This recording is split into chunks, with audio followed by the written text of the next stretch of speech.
రేవంత్ రెడ్డి గారు మహిళని కోటీశ్వరాలని చేస్తున్నారు, కోటి మంది కోటీశ్వరాలని చేస్తున్నారు కదా, మహిళా మోర్చా అధ్యక్షురాలుగా ఏం చెప్తారు? కోటి కోటీశ్వరులు కోటి మంది కోటీశ్వరులు ఎక్కడ చేస్తారు కనీసము ఏమంటారు లక్షాధికారులను చేయమని తర్వాత కోటీశ్వరులు. ఎందుకంటే ఆయన నీలో మహాలక్ష్మి పథకం కింద 2500 ఇస్తున్నాడు. ఇప్పటికీ 2 ఏళ్ళు దగ్గరకు వస్తున్నాయి. డిసెంబర్ అయితే 2 ఏళ్ళు దగ్గరకు వస్తున్నా గానీ మహాలక్ష్మి పథకం లేదు. విద్యార్థులకు స్కూటీలు ఇస్తున్నాడు, స్కూటీలు లేవు. పెన్షన్, వృద్ధుల పెన్షన్ ఏవి మొన్న రైతు బంధు ఇచ్చిండు, ఒకరికి ఇవ్వలేదు. అంటే ఏవి నెరవేర్చకుండా మహిళల్ని మాత్రం కోటేశ్వర. ప్రస్తుతం మనతో పాటు బీజేపీ మహిళా మోర్చా అధ్యక్షురాలు శిల్పారెడ్డి గారు ఉన్నారు. శిల్పారెడ్డి గారు చెప్పండి, ఈ రోజు గణనాథుని దర్శనం ఏ విధంగా అనిపిస్తుంది?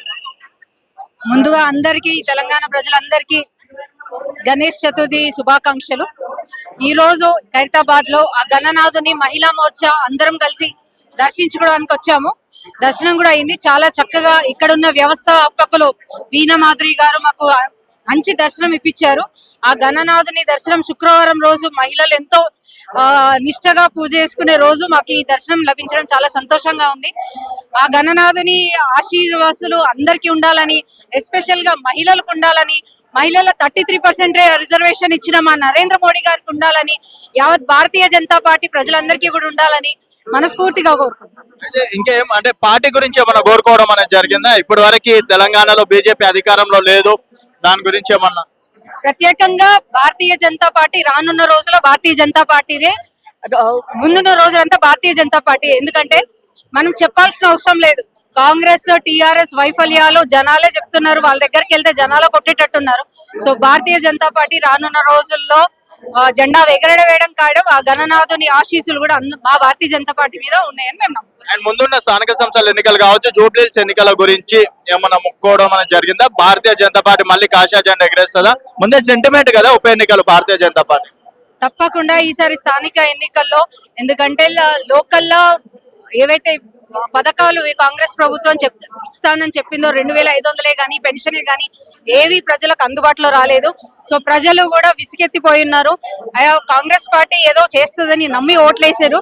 సో వాళ్ళకు కూడా తెలిసింది ఏదైతే నరేంద్ర మోడీ గారు చేస్తున్న అభివృద్ధి కార్యక్రమాలు దేశానికే గానీ, మన ఆపరేషన్ సింధూర్ విషయంలోనే గానీ ఎక్కడ అమెరికాకి తీసుకోకుండా మీ అవసరం మాకు లేదన్న విధంగా నిరూపించారు.